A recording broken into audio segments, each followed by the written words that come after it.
All right. Well, welcome everyone. This is the next talk in the finite element seminar series at Lawrence Livermore National Lab. Before we get going, I just wanted to let people know that if you go to the seminar webpage, which is just the mfem.org/seminar URL, you can find the slides and the talk recordings on YouTube from all the previous talks. It is our intention to keep those in the future, so we'll get the slides from Raphael, and this recording will eventually make it to the YouTube playlist.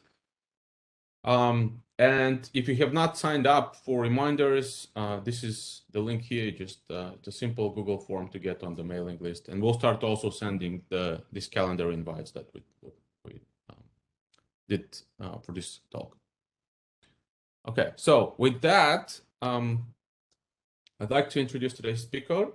I'd like to have Raphaël Zanella, who did his PhD in from the University of Paris South, and then did 2 postdocs in CFD, one at École Polytechnique in France and one at University of Texas at Austin. He's going to talk about some work from the second postdoc today, and it's an Axisymmetric Navier-Stokes solver using MFEM. So I will stop sharing now, and Raphaël, if you would like to share and get going.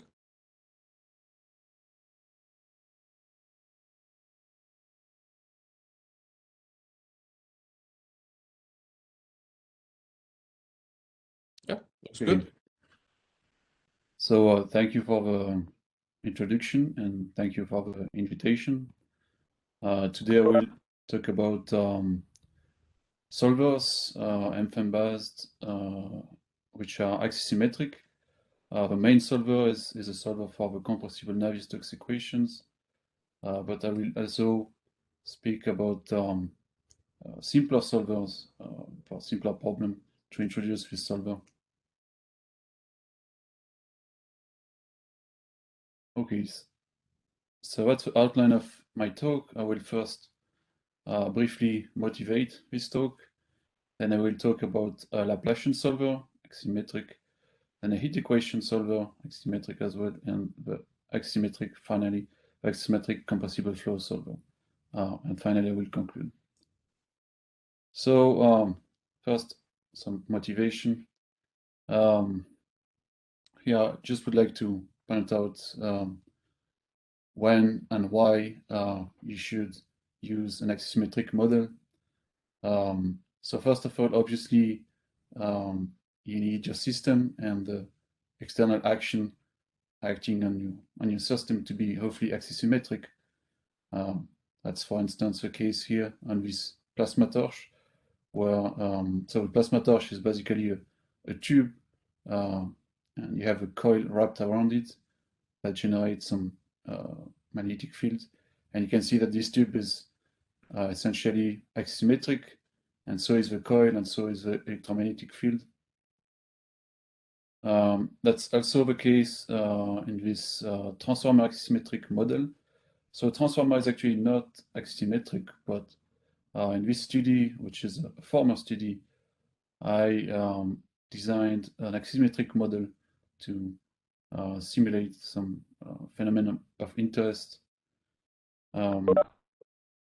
So then the second point is that you need the non-axisymmetric effect to be small, because you can have a system that's hopefully axisymmetric, but then you have a non-axisymmetric solution. And finally, let's say you need, let's say you don't need a highly accurate solution, and you can find different situations where this is the case. For instance, if you are performing uncertainty quantification, sensitivity analysis, or maybe if you just want to test quickly something, and you don't want to run a full 3D simulation, but just a 2D axisymmetric. So if you are under this three conditions, you want to consider an axisymmetric modeling because this leads to a significant cut in the computational cost because you use a 2D mesh instead of a 3D mesh. And so today I will speak about how to build an axisymmetric solver, and in particular with MFEM. So I will start with a very simple case, a Laplacian solver. So we want to solve this problem. It's a Laplacian with a source term and Dirichlet boundary condition. My domain is axisymmetric. My source term is axisymmetric, and so is my boundary value. So I can use an axisymmetric model assumption. So essentially, my method, my approach, is based on the use of axisymmetric approximation spaces, meaning spaces of axisymmetric functions. So here I will introduce some notation. So omega is my domain, and now I will introduce a 2D domain called omega 2D, which is the half meridian section of omega. And I will introduce tau h, which is a mesh of omega 2D, p, the order of polynomial approximation, and then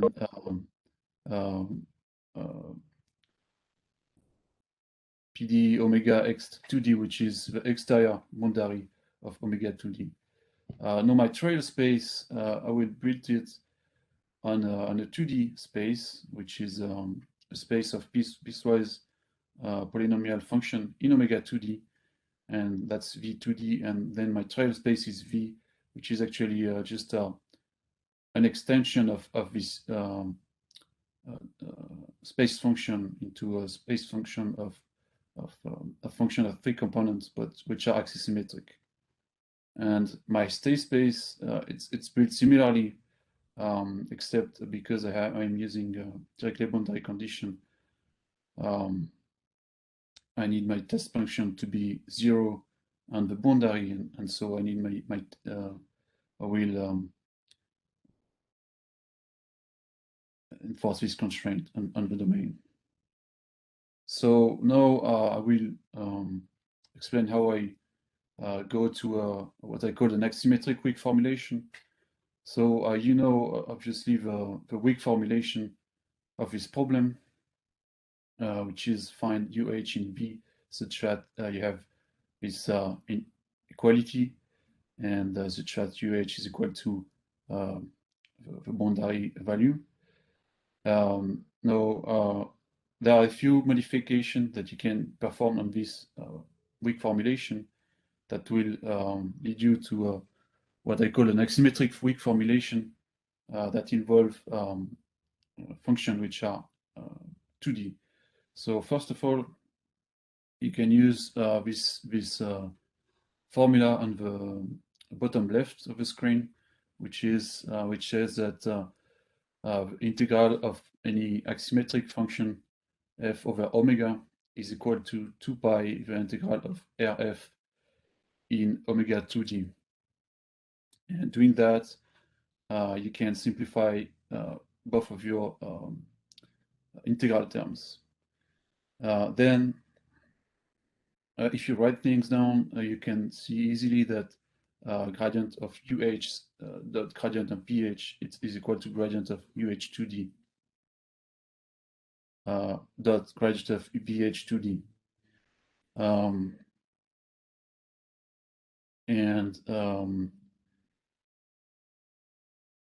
So you can, and then, so there are things that are quite obvious. So because of the construction of V, looking for UH in V is equivalent to looking for UH2D in V2D, and testing by every VH in V0 is equivalent to testing by every VH2D in V02D. And so that's how you end up with this second weak formulation at the bottom that I call axisymmetric, because your function, they are just dependent of R and Z, and it's like a 2D weak formulation. Now, if you look at it, you can see that it's very close to a weak formulation that you would have obtained if you were dealing with a Laplacian problem in 2D. The only two differences are first this R factor in every integral term, and then also the fact that UH2D is you enforce the value of on UH2D only on the exterior boundary of omega 2D, right? You don't enforce anything on the axis. You can actually say that the axis here is dealt with as a Neumann boundary condition. It's a natural boundary condition. So I have implemented this weak formulation in MFEM. So essentially, I just took example 1 and I modified it to solve this weak formulation, this axisymmetric weak formulation. And here I'm just verifying my implementation. So I give myself some manufactured solution that you can see the formula at the top, and you can see the solution in the half meridian section on the left figure. And here I'm just verifying that. So on the right figure, I'm looking at the H1 error for different mesh size and for different polynomial order of approximation, and you can see that the rates match the P, and so it's consistent. So it's okay. So now let's say I want to add some Neumann boundary conditions, and then I will explain why this is interesting. So now I have directly boundary condition on some part of the boundary, and then Neumann boundary condition on some other part of the boundary with G, my enforced flux, which is axisymmetric as well. So here I'm just introducing two additional notation. The integral of omega 2d, the boundary of omega 2d that corresponds to from Neumann boundary, and that corresponds to the Dirichlet boundary. Those are in green and red colors on the left figure. And now regarding these approximation spaces, the only difference with before, it's in red, and it's only that the test space, your functions in the test space, they're only 0 on the Dirichlet boundary. So regarding the axisymmetric weak formulation, now you know, of course, that this problem admits a weak formulation. I mean, you know the weak formulation. In red, I have specified what's different with the full Dirichlet problem, and you just have this red term, this boundary term on the Neumann boundary, and also you just enforce UH on the Dirichlet boundary. Now, as before, you can just by looking at it and making small modification, you can change this weak formulation into an axisymmetric weak formulation.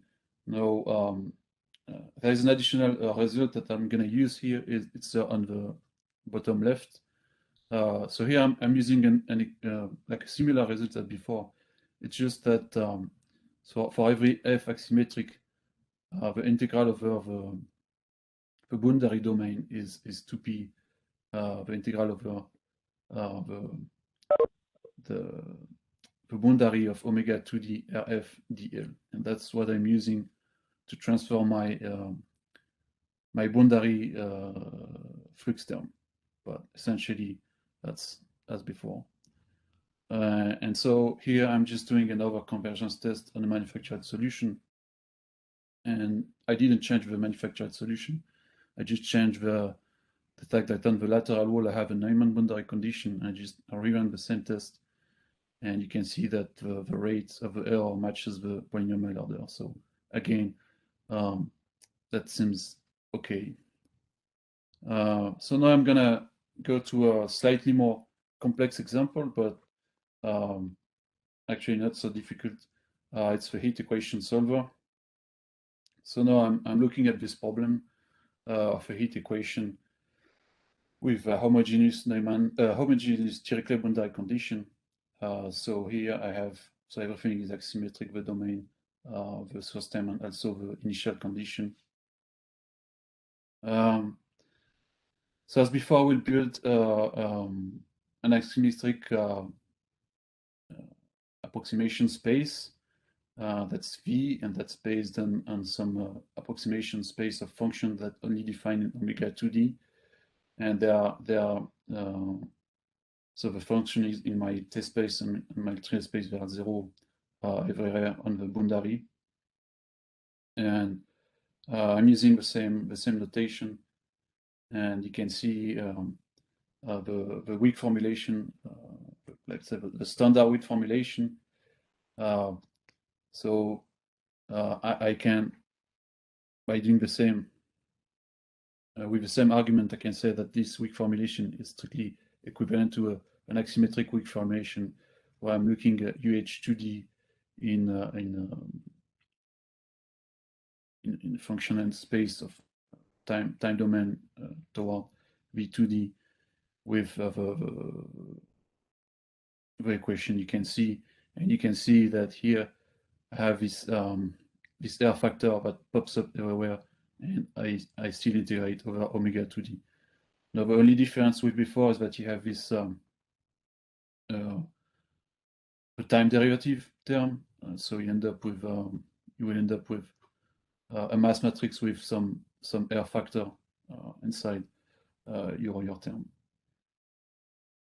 So again, some mesh size convergence test. Here I'm giving myself a manufactured solution that's linearly dependent in time, and so so when I use my backward Euler time scheme, I mean I could use any time scheme, but because the function is linearly dependent on time, the time error will be very small, and so everything you see is the mesh size error. And as you can see, it's the rate when you change h is consistent with the polynomial order of approximation. And this is just an equivalent test, but here I'm doing a time step conversion step. So I give myself some over manufactured solution. It is such that you can actually perfectly approximate it in space with p equal 4. That's what I'm doing. And so doing that, mostly what you see, the error you see is the error that due to the time stepping. And so here I'm on the right figure, I'm looking at the way the error evolved with the time step, and you can see that the rate is consistent with the order of the meta I'm using, backward order SD IRK. So now that the code is verified, I will use it on a more physical case, just to illustrate the advantage of an axisymmetric formulation versus a 3D formulation.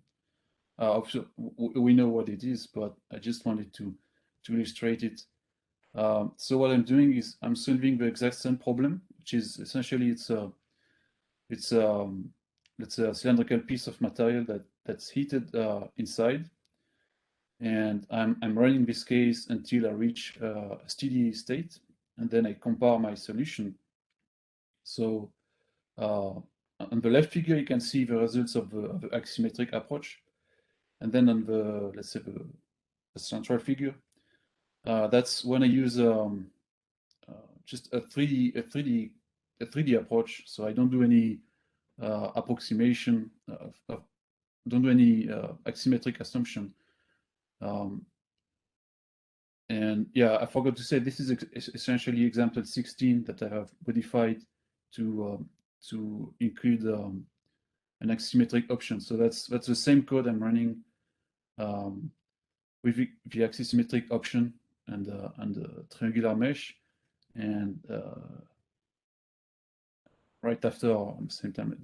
I'm using the same code, but like I'm running a 3D computation with a 3D mesh, and you can see that the results are so I'm using the same edge, the same mesh size. You can see that the results are pretty close. You can see this very well on the right figure. So on the right figure, you have the figure at the top is what I call the energy as a function of time. It's just the integration of U over the domain, and then that's this profile of U at the middle of the piece of material. If you look at the closely, you can see a small difference in the legend.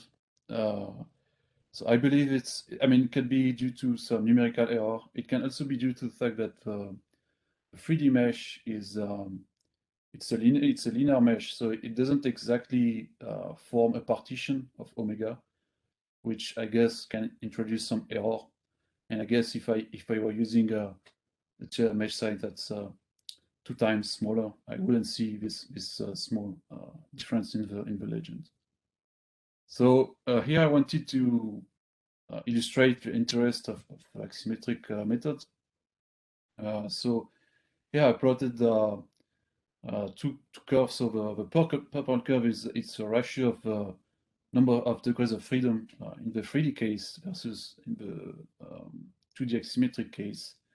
You can see that it scales as 1 over h. H is the mesh size, and that makes sense because if you use 3D mesh, essentially you're adding a dimension, and so you're multiplying your number of degrees of freedom by 1 over h, essentially. And then the green curve is the execution time in serial, because I didn't want to have any scalability effect polluting the analysis, say. And what's funny is that the ratio of execution time 3D versus 2D is scales as the ratio of degrees of freedom. I don't know if it's supposed to be like this, but what you can see is that this ratio is much larger than 1, obviously, and so that confirms that the 2D axisymmetric approach give the same results in a much smaller execution time. Okay, so now that I have explained my approach of doing axisymmetric solvers with MFEM, I will explain a more complex example, the one I actually worked on more specifically during my postdoc. So the motivation for this solver is a plasma torch. So a plasma torch is a system where you feed some gas at the bottom, and with a certain speed, and then you have a coil that generates an electromagnetic field, and this electromagnetic field is very powerful, and it transforms the gas into plasma. Anyway, but it's you can see that it's a roughly axisymmetric system, and now the issue is that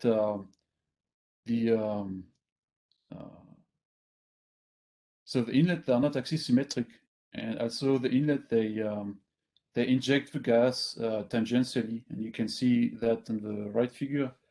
It's a top view of inlet channels. So the inlet, you have 4 inlets at the bottom, and they're not perpendicular to the wall. There is some exit angle, so that the gas enters with a swelling. And so here the approach is to use an axisymmetric model, but we take into account U theta. So sometimes it's not done here. We have to do it. We have to take into account U theta. So these are the governing equations. So it's just Navier-Stokes equation in cylindrical coordinates with the axisymmetric assumption with the partial derivative with respect to theta, which is 0. So you have one equation for the mass conservation, then one equation per momentum component, and then one equation for the energy. So I'm using ideal gas equation of state. These are just a formula for the viscous stress and the heat flux vector component. So it's a Newtonian fluid, it's a Fourier law. Some formula for the viscosity and the thermal conductivity. Now regarding the boundary conditions, there are four different boundary conditions. The first is a thermal wall, so you enforce temperature and velocity. And then inlet, you enforce U and T, and outlet, you enforce P. And what's more, let's say, important is on the axis, you enforce UR and U theta to be 0, because otherwise it's not physical. So note that all these boundary conditions are steady boundary conditions.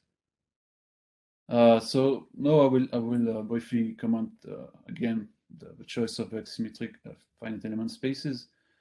So I'm using the same notations as before. I have one trial space for the scalar, which is again trial space of axisymmetric functions defined as some function defined piecewise polynomial function in omega 2D. Then I have a trial space for rho, which is just this trial space v power 3. And then I have some state spaces for every variable that depend on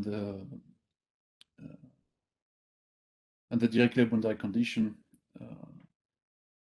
There can be 0 on the boundary or not, depending on the boundary condition, the Dirichlet boundary condition. So this is a weak formulation.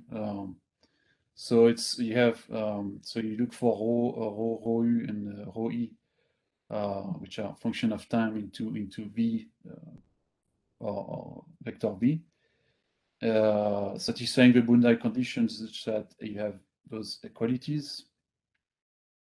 So one is for the mass equation, then one for the momentum equation, then for the energy equation. You can see that I have used this formula where you can simplify a 3D an integral over omega into an integral over omega 2D. And so you can see we can notice the R factor in every term due to the use of this formula. And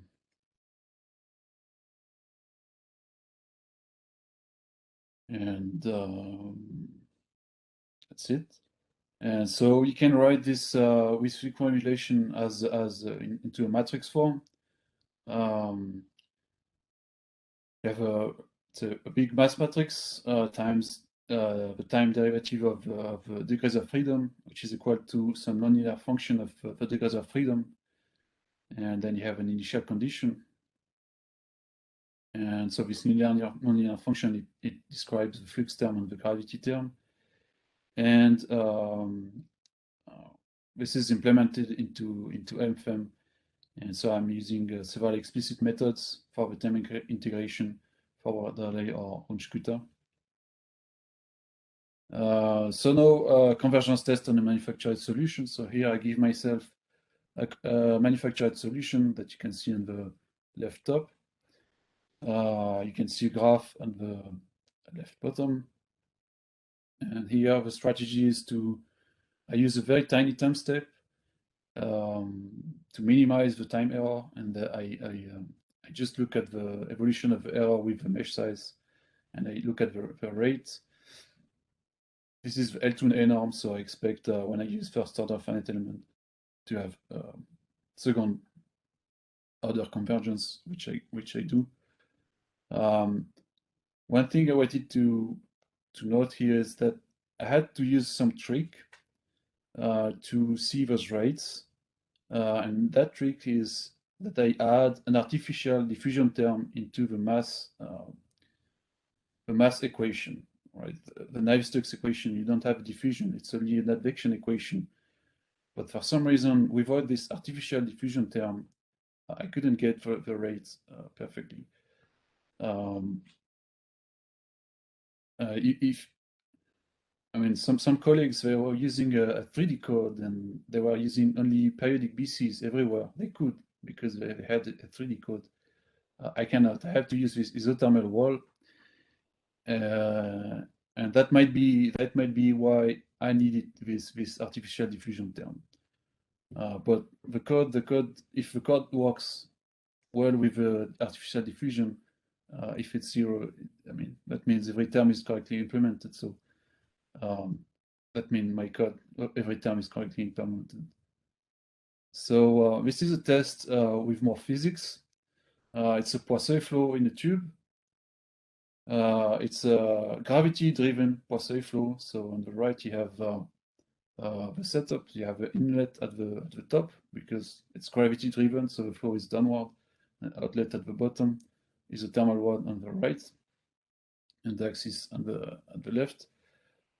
So what I do here is I consider the incompressible solution, and so so I had to implement a forcing term that makes the code converge toward this incompressible solution. So I start from a zero solution for the velocity, and then I wait for the code to reach a steady state. This is UZ, the actual velocity, and then I look at I compare the analytical and the numerical solution for various viscosity. This is a similar test. The advantages of this test is that there is a swelling component. Right? The first test was the Poiseuille flow was only axial. This is essentially a swelling flow. So again, I'm considering the incompressible solution, so I need to implement some forcing term to reach this solution with my code. The principle is the same. So you have the Taylor-Couette flow. You have your fluid is in unused domain. You have two walls. So here those are isothermal wall, and you enforce some rotation, and that's how the flow flows. And here I do the same. So I start from a 0 solution for velocity, and then I wait for the velocity to reach a steady state. And then I compare my numerical solution with the analytical solution for various rotation speed of the exterior wall. So now I will present the simulation that I did in a torch geometry. So it's a setup that was used by experimentalists to just study the airflow. So there's it's just Navier-Stokes, no Maxwell. But the geometry has the same dimensions as the actual setup. So this system is usually so the outlet, you can see it's on the right.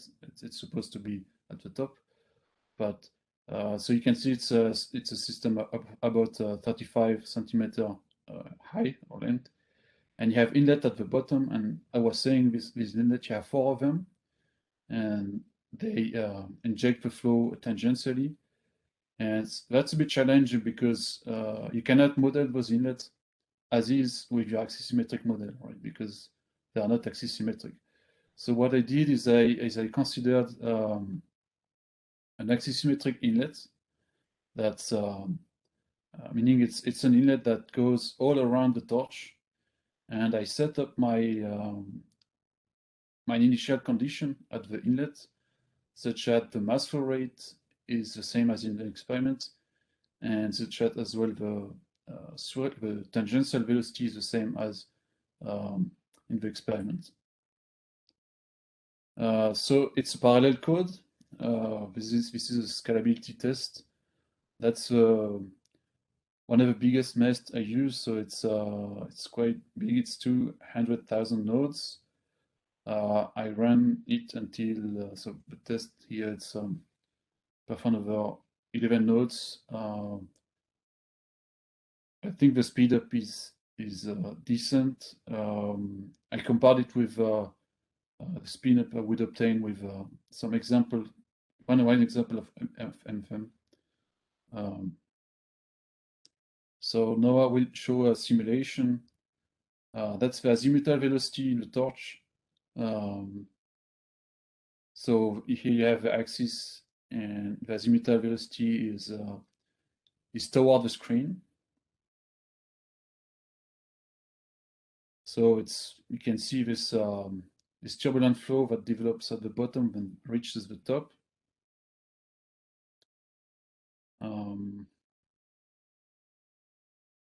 This is a major component in the azimuthal velocity is a major component.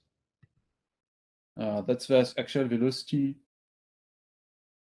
So yeah, you can see the axial quantity that developed from the bottom toward the top. You can see something that I will speak about later. It seems like the flow is structured with layers. You have the flow is going upward here, downward here, upward here, downward, like kind of. This is just some characteristics of this flow. So you can see that at the bottom, the flow is mostly localized close to the wall, and while at the top, in the top compartment, it's more homogeneous. And you can see also those layers of upward downward flow. You can see that the actual velocity is negative at the center line, positive, negative, positive. This is a comparison with some experiments.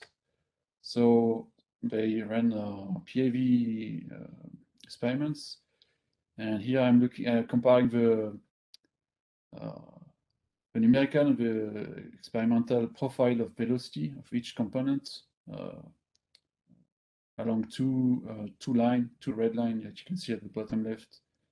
So regarding the horizontal velocity, it's not, I would say it's not great, but it's a velocity that's weak, and the error is not negligible. Regarding the vertical velocity, you can see at least that in terms of maximum speed, it's not bad. Then it's in the center, it's not as good. But I would say the best component is the azimuthal velocity. You can see that in terms of amplitude and in terms of how the profile looks like, it's quite close considering the axisymmetric assumption. So this is so one advantage of having an axisymmetric code is that you are not too much limited by the size of your domain, because it's a 2D domain. And so here I have added a domain above the outlet to see the jet, and that allows to observe a phenomenon. So that's the azimuthal velocity toward the screen. You can see that it reaches the outlet and then spread this additional domain. What's interesting is that when this azimuthal velocity reaches the outlet, you actually have an inflow that is generated. So you can see some blue at the center line, and that's because the flow is at the lateral wall it goes out, but then inside it might go in. And that was something that was observed in the experiment as well.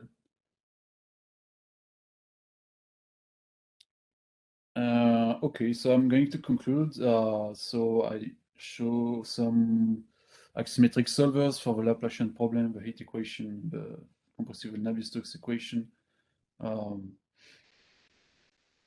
I explained the simple modification that you need to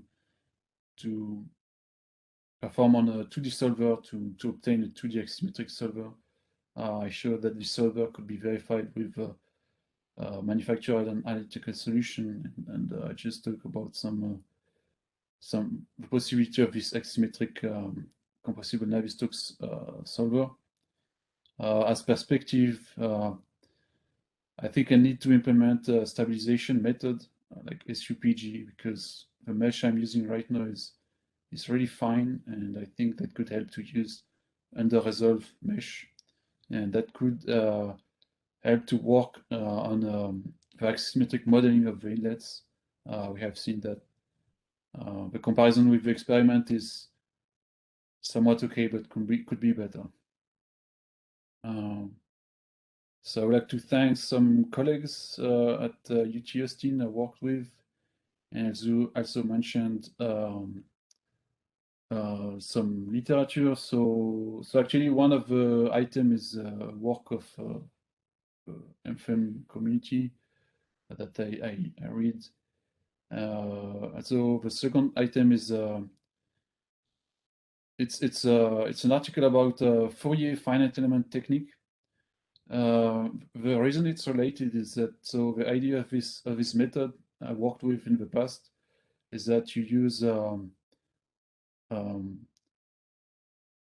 finite element spaces where you have a Fourier decomposition into the theta direction. But if you think about it, if you don't consider any Fourier mode except the mode 0, this is an axisymmetric computation, and you end up on the formalism I showed in my presentation, and then some basic book about finite elements, in particular for the convergence rate. And I thank you for your attention, and happy to take any question. All right, thank you very much, Raphaël. Here are some virtual clapping for you. Okay, questions for Raphaël? Okay, let me start with a few questions, and hopefully more people will join. Did you use have you thought about using adaptive mesh refinement in the settings of AMR, and what the implications of that will be, if anything? You mean for the compressible flow? Yes, for example, or in any of the axisymmetric examples that you did. No, I did not. Do you think there will be any changes to what you're doing? If you had, for example, a non-conforming mesh instead of a conforming mesh? So I don't know. I need to think about it. But my suspicion is no. I just wanted to ask. Okay, let's see. There is a question in the chat. Pilwa, is this a question or comment? Can you unmute and just speak up? Yeah, both of them, questions and comment. Mm-hmm. Yeah, thank you very much, Raphael. So yeah, I'm not an expert in turbulent flows, but with that axisymmetric approximation, how would you represent, for example, actually somehow torque and torsion kind of swirling behavior? That might be so not exactly symmetric, but somehow distorted and very complex three-dimensional structure. So, and also boundary layer and summer layer, when you couple together in between fluid flow and summer temperature field. So whatever you would like to address in that potential complexities, that would be thankful. Thank you. So I will answer the first question. So if you use an axisymmetric model, basically you are not considering any dependence with respect to the theta direction. So any structure that would be non-axisymmetric, you are not going to see it. That's part of the method. You cannot do anything about it. And so that's one simplification of you have to live with this simplification of the model, and you have to accept that your solution is going to be much simpler probably than the actual flow. But you have to hope that you end up with a solution that is still close to what's happening in reality.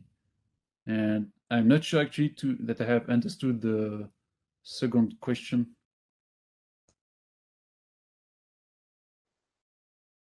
So that plasma regime, high temperature, for example, when that is in your considered condition in that given system, then actually definitely temperature should be also considered in one sense. So is that important in your studies? If so, then how would you actually would you plan for the coupled modeling and simulation in that actually symmetric approaches?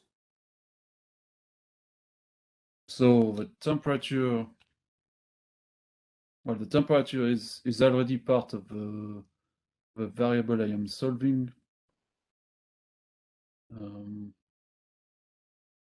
Now, if you want to solve actually some plasma, you need so it's a multi-species thing. So you need species transport equations. You need to solve Maxwell. You need to solve other equations, but the principle is going to be the same in terms of axisymmetric assumption. Thank you. Okay, other questions?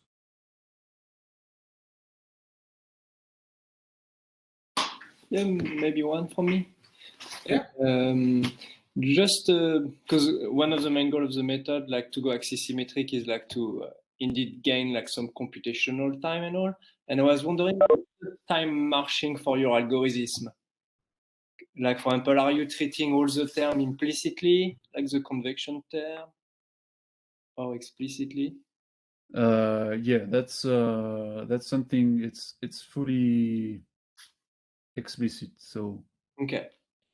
So that's why you had some like diffusion, artificial diffusion for the mass conservation, I guess. So the artificial diffusion, it was not activated. Okay. When I was running the actual simulation, it's more like an artifact to verify the code. Okay. But, oh, no, but yes, thanks. everything is explicit, and implicit is also going explicit would be also a path to improve the time step, maybe. I don't know, but. Yeah, but you will probably lose a lot to recomputing all your matrices at every time step. Yeah. That's what I was wondering. Thank you.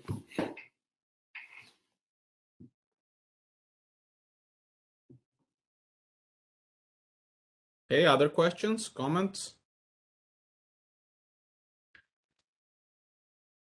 Yeah, I have a quick question. Have you looked at any supersonic flow at all with your solver? No, it's for subsonic flow only. Oh, okay. And it's really, at least for now, even I mean, using compressible flow is actually a luxury, I would say. The Mach is about 0.3, but it's only in the bottom part. So, Raphaël, I don't recall if you mentioned this, but this is part of the work of the PECOS. I don't know how you pronounce that. PECOS PSAP center at UT, right? And the problem there is very well specified to be this plasma torch. Yeah. Mm-hmm. Okay. Other questions, comments?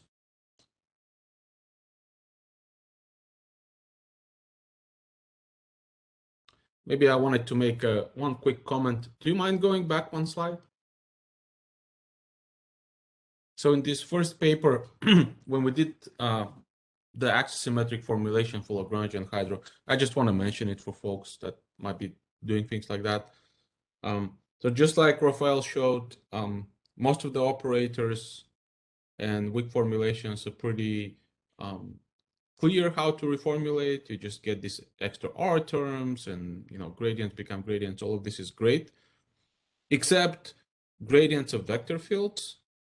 When you have gradient of vector field, you get this extra term. And for example, if you have contractions of gradients of vector field, it's not just the 2D contractions of the 2D gradients of the 2D vector fields. There's this extra, 1 over R square, VR, WR. It's kind of, in this first paper, for example, that is very critical for proper artificial viscosity.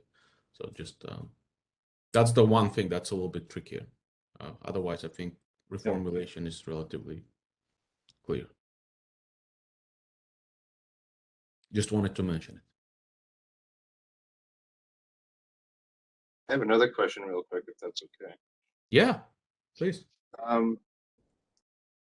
I did some brief reading about axisymmetric solvers a while ago, and I remember encountering some of these pathological 1 over R and 1 over R squared terms that show up.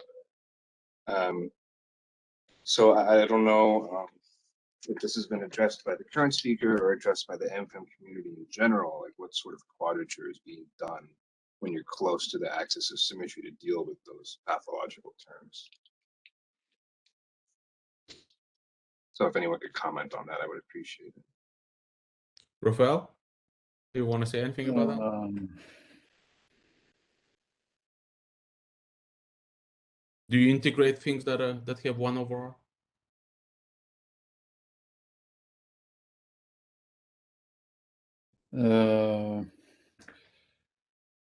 So you have things with 1 over R, but then you have the R factor.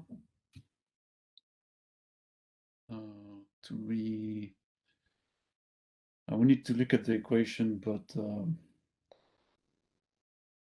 yes, maybe you have some 1 over R, but then you have the R factor that cancels it. But as far as I remember, everything works well. You don't have things that goes toward infinity. I mean, when you go to 0. So I know one person that will be really good to comment about that. Veselin, do you want to comment about this? The 1 over R factors in the integrals with axisymmetric? I have forgotten all the details. I know that one thing we are doing, because of the use of Gauss-Legendre quadrature, all our quadratures are away from the axis. That's right. And I think all the terms that we actually integrate, they have like a removable singularity at the origin. That's correct. Yeah, that's right. So the fact that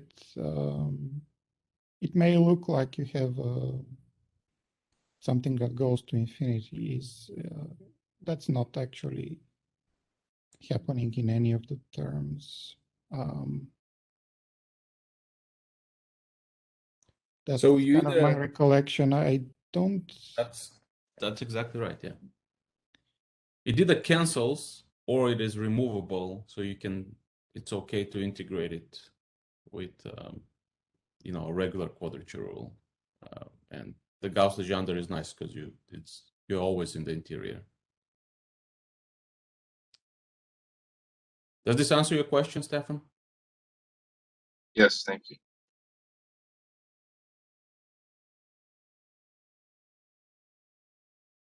Okay. Any other comments or questions?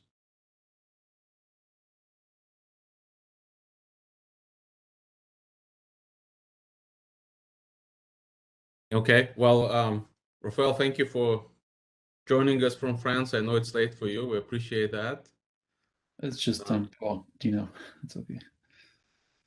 And let me just say that our next talk actually on the schedule is for the 29th, is Thomas Howard from Oakland, but actually we will have another talk the week before that, on the 22nd. So we'll add this to the agenda shortly, and we'll send a meeting invite to all the folks that have registered for the seminar.